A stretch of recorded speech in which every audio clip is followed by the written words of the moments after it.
Welcome to the Mercy International podcast. We are excited to release this podcast as a resource to share stories and offer inspiration. Today, you will be hearing from Dr. John Leininger and Joshua Trotter as they reflect on Josh's inspirational story and all that God has done through him. We hope you are encouraged by this episode. This is Joshua Trotter. I first met Joshua, oh my goodness, 2009 probably, in a mountain village, southern part of Haiti called Daemon, which in English is Beyond the Mountain. I always liked that name. I thought it was a pretty awesome name.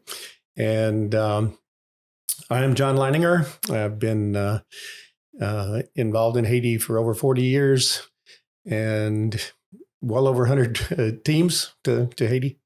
So on one of those teams, I met you again about 2009. And I think you have an interesting story to tell us. So Joshua, why don't you start by talking to us about what you remember about your life way back when, living in the mountains in Daemon, Haiti. All right. I lived in the village of Daemon. It wasn't really a village. We were far away from people. We didn't get to see people much. We're on our own, basically. My house was made out of trash and debris that we found out on the roads and stuff like that.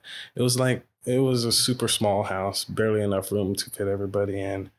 And we had a goat. We had two goats, and like 3 chickens, and I had my own pet chicken, and it was great. I had so much fun with that chicken. I didn't even know you had a pet chicken. So see, I'm finding out things already.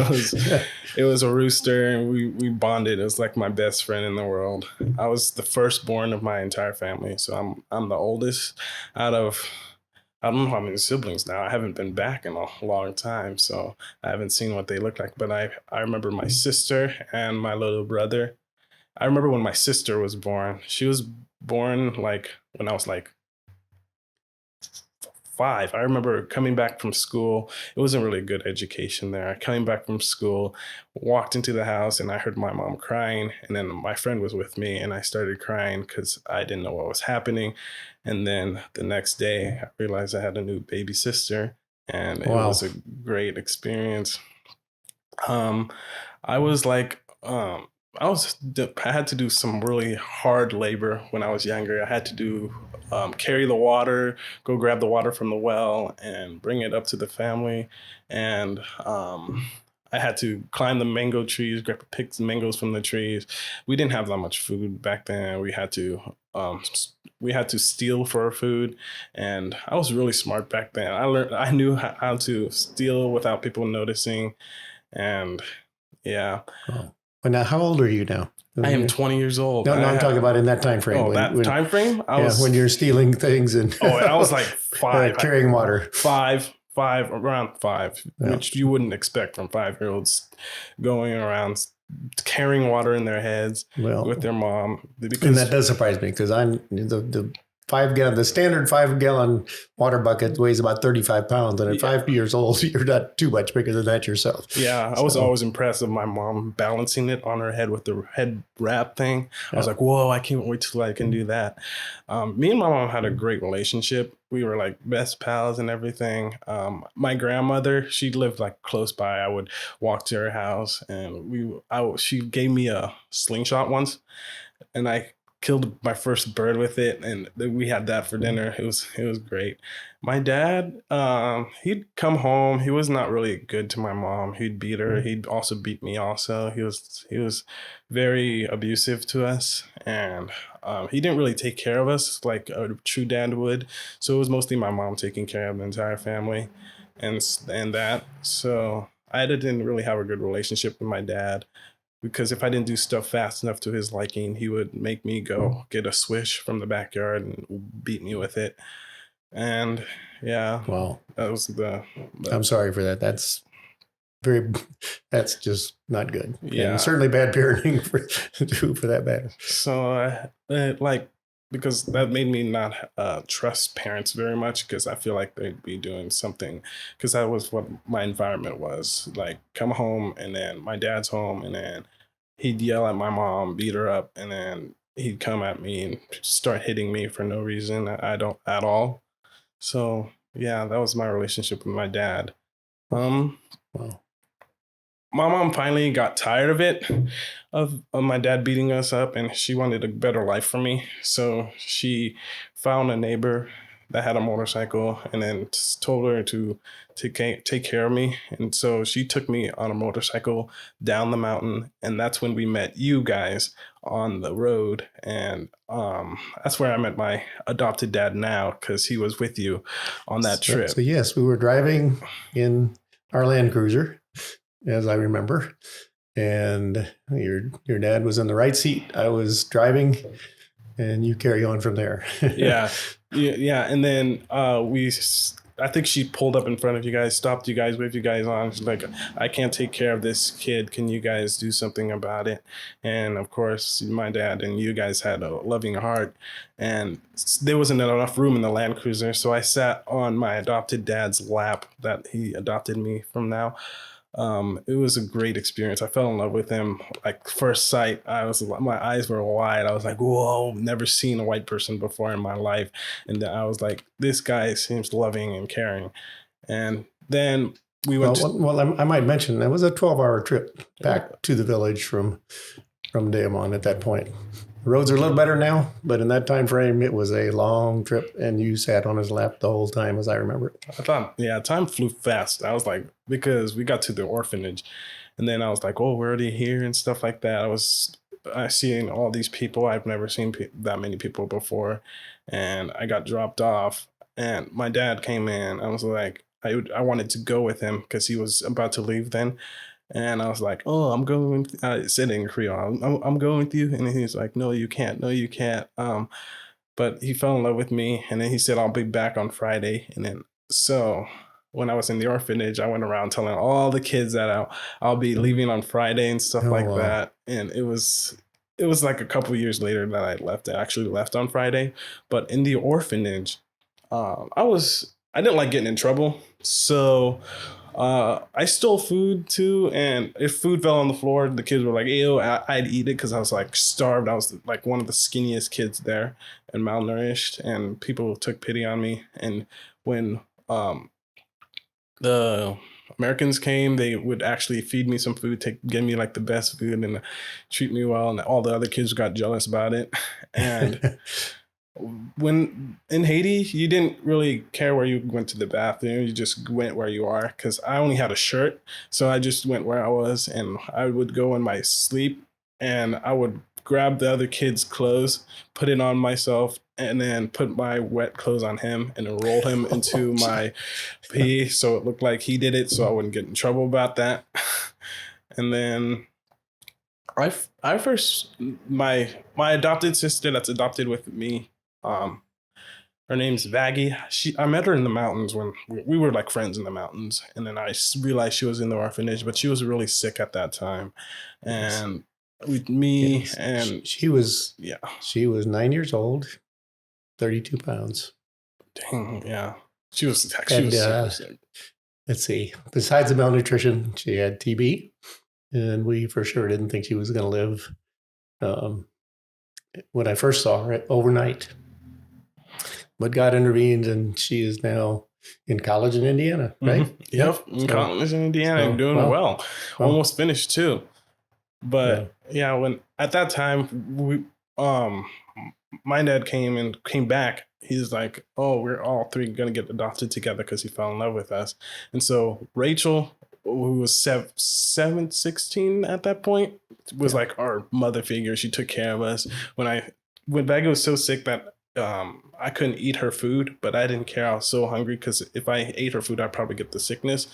But I took food from her one time, and Rachel got really mad because she was trying to protect me from getting sick and stuff like that. So she spanked me with the belt. And so I'd never heard that story either. Yeah, she spanked me with the belt. And I was like, wee! I cried like a baby. It was a great story. It was a great time for learning experience, because I had to learn that stealing wasn't right and stuff like that. And then They got adopted. I was gonna get adopted first, but my papers didn't go through. So I went to the airport with them, and then I got turned back to the orphanage because my papers didn't make it through. Okay, let me just point out what happened there. It was after the earthquake, and the United States was allowing people whose adoptions were not complete to come to the United States and complete them then because of the chaos in Haiti. The prime minister had to sign each one of the adoption papers, and there were 2 in the stack that we had given him, and he just forgot to sign them. That simple. And it was chaos beyond that because the next week they were starting to require Haitian passports in a much longer process. So you kind of got into a more difficult situation simply because he forgot to sign yours and thought I could remember the other boy's name, but yeah, that's what took so long, and that's why you were the last one really to come over after the earthquake. Yes, and I did leave on a Friday. I got to America like Saturday, I think. Oh, no, but it was Florida. We got to Florida and made it after 6 months waiting because my other siblings were already in America for 6 months, but I couldn't go to where they were at because I had stuff in my hair like lice and all these germs and stuff and worms and stuff. They had to take care of me in Florida. I got my hair shaved in the hotel in Florida with my dad's beard razor that he had. So, and then he put the antibacterial stuff on my head so I wouldn't pass it along to those people. I was super skinny. My mom could put her pinky and her thumb around my thigh. That was how skinny I was. Oh my goodness! Wow. And now I'm pretty strong, but I've been growing up. And then we got to America. I didn't know anything in English or anything. I was like, whoa, I've never seen so many cars, so many people in my entire life. And I'd never been on an airplane before. So it was like, oh, shocking experience for me. But I loved it. My eyes were wide open, trying to suck everything in. And how old were you then? I was 8. I was 8 at that point. Wow. So okay. I'd been in the orphanage for like 2 years at that point. And then we got to the house and I saw Duke, which is our dog, for the first time. And we bonded. I was like, oh, it was like, because I had a pet chicken and I was like, oh, another pet. And then the dog actually answers your call and stuff like that. So me and the dog bonded. And then my brother, who's 2, was the same size as me. So my mom used his clothes to dress me when I was 8. Yeah, you're talking about a biological brother. Yep, yeah. my biological white brother. Yeah. Okay. So he was 2 at that point, and he weighed more than I did when I was 8 years old, and even his clothes didn't fit me, and they were too big for me. So I used his clothes for a while. I grew pretty fast. I also learned because my mom gave us books just to test us out. She gave us a picture book, and I held the book right and was looking at the picture. And my other baggie, she held the book upside down because she didn't know absolutely anything because she was sick, and she was sick before because she was been in the hospital for so long. Her brain was like numb and stuff like that. And then in Texas, we moved to San Antonio in Texas. We lived in a really big house. In my opinion, it was like a mansion because I lived in like a closet looking house and it was trashed out and stuff like that. Yeah. And I had the best time with my siblings there for a year. In the backyard, we would create my sister would make mud pies, and me being the Haitian, actually ate the mud pies because I thought it was real food because I didn't have that much food back then. I ate everything that was put in front of me. My mom finally told me, like, yeah, that's not right. Eating mud is not nutritious. So she gave me actual food. And she gave me, when I first ate at a restaurant, I had 4 plates of food, full adult size servings, because I'd never seen so much food in my life. Unbelievable. So I think it was Golden Corral we went to, and I had 4 whole big plates full with food and ate every single bit of it. And everybody was looking at me like, what the heck? So, yeah, I've always been a big eater since then. And we moved up to Alaska 2000, the end of 2011, and got there about around 2012. We drove all the way up to Alaska I remember from that. San Antonio. That's quite a drive. Yeah, a long drive. And ever since then, I've lived in Alaska for 12 years, learned the culture of America, gotten, went to church, told people my story at church. And I didn't really talk about my abusive dad much because it wasn't something I thought would affect me. But as the years went by, it started affecting me, affecting the relationship with me and my parents because I didn't trust them because of my past. I didn't trust any parental guidance. And I was like, not really, I didn't listen very well and stuff like that because I didn't want to get beaten again. I was like in my own world, doing my own thing.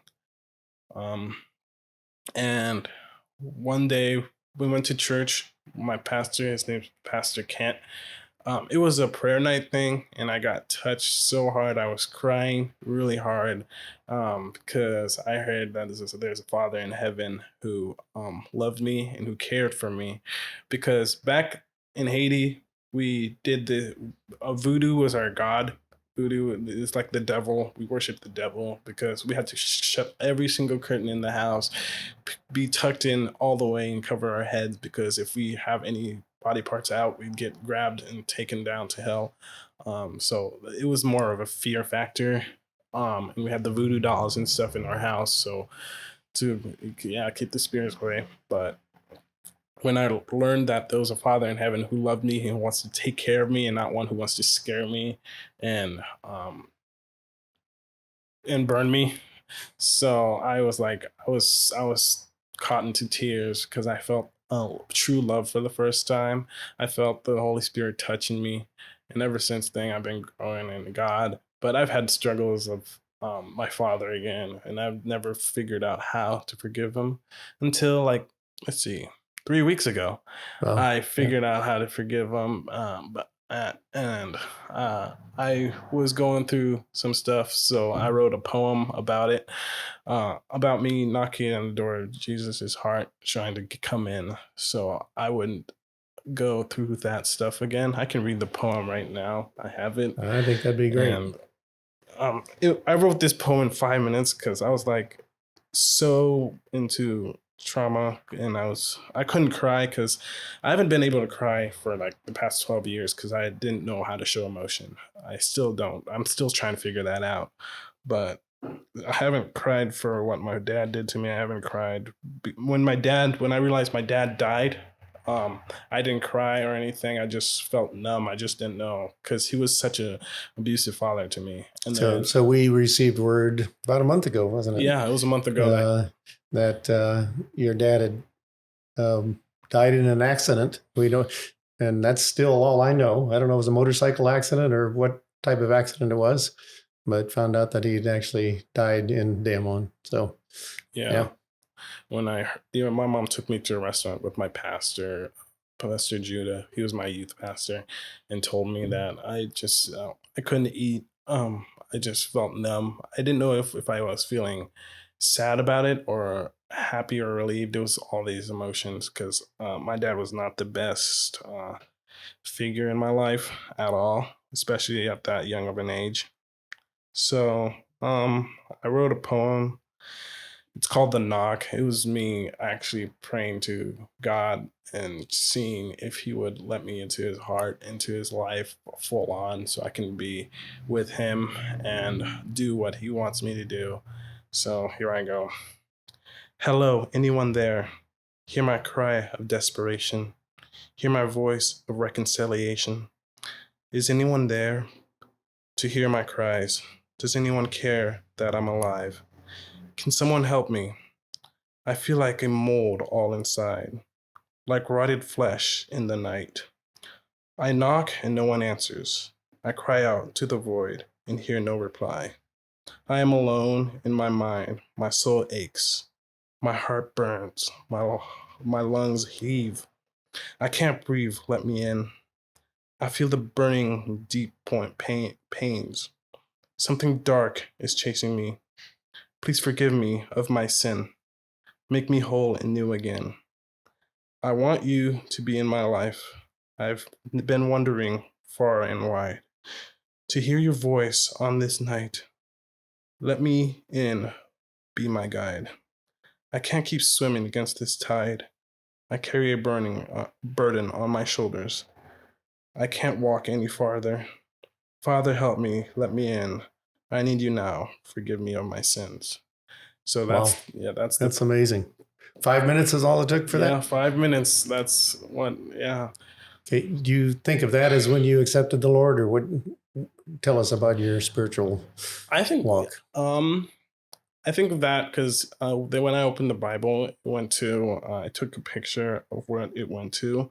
Well, it's not there, but it was a scripture that helped me through what I was going through, and it made me feel more loved than I've never ever felt before. It makes me feel like, and that was just a verse that you turned to. Yes, randomly. I was like, God, seeking the Lord. Yeah, I was like, God. How often God will do that? That's awesome. Yeah, and I was like, yeah, it's time for me to tell my story to others and to show them my struggle and my walk with God, and to show them that anything is possible. And I made a quote like, if life was easy, then it would be called heaven. Wow. So God said life is not easy. It's your faith in me that will help you through this walk. And then your reward is heaven, where there's no more tears, no more sorrow, no more people beating you up, no more hatred. It's all love. And that's what I can't wait for. So. God is love. And the first two, when Jesus was asked what's the most important thing, he said, love the Father, love the neighbor. So it is love. That's an awesome story. Thank you. So anything else you'd like to talk about in Alaska? Or how about your future? Yeah. we'll go to your future. Now I was behind in school because I didn't start school till I didn't start American school. They started me all over again. I didn't start till I was 8. So you can imagine like how much I got bullied for it, but I worked really hard to catch up. I did 3 years of school in 1 year just to try to catch up. Awesome. So I won't get bullied about it and stuff like that. But I'm still 1 year behind. It's not as bad as That's it not was. Much. Since I was starting preschool when you were 8 is a pretty good accomplishment when you're 20 and a freshman in college. So I am now a freshman at UAA University and practicing property management. So that's University of Alaska. Yep, University of Alaska, Anchorage. And I like it there. It's great. I've made so many friends. I still have friends there.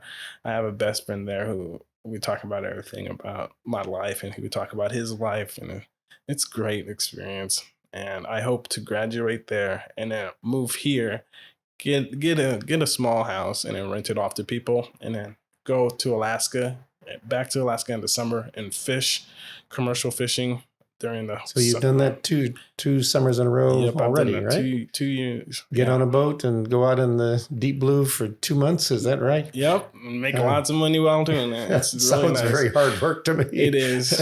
I've watched the series on TV, and it looks unbelievable what happens. Yeah. But that just says you're a hard worker. Yeah. Not too many people will do that summer after summer, for sure. Yeah, doing that, we almost got crushed by a whale this summer because it breached right in front of our boat. Oh my It was 20 feet away and it almost landed on top of our boat. It was a shocking experience. I was like, what the heck? I was not ready for it. So it was a great experience. And we got the boat stuck on a sand dune. So we had to wait like 2 hours for the tide to come in to get off. Sakes. So it's an adventure. It's fun. Well, Josh, you have had an incredible life, and God doesn't make mistakes. He's given you that life for a purpose, and you're as you tell your story here today, that's part of what he has set up for you to do, to share your story, help other people through their hard times that have had similar type backgrounds. And I pray that that you're led to do that, and that you continue to do that throughout your life, and you have many years to go. So that's awesome. It is a joy for me to see you growing into such a fine young Christian man, and I look forward to watching what the Lord has for you even past this. Amen. Can't wait to see what he has in storage for me. I know he has great plans for me. I've been prayed over a lot of times, and people said I have the leadership spirit in me. Like I'll be a leader with people, and I just can't wait to see what God does with that. And yeah.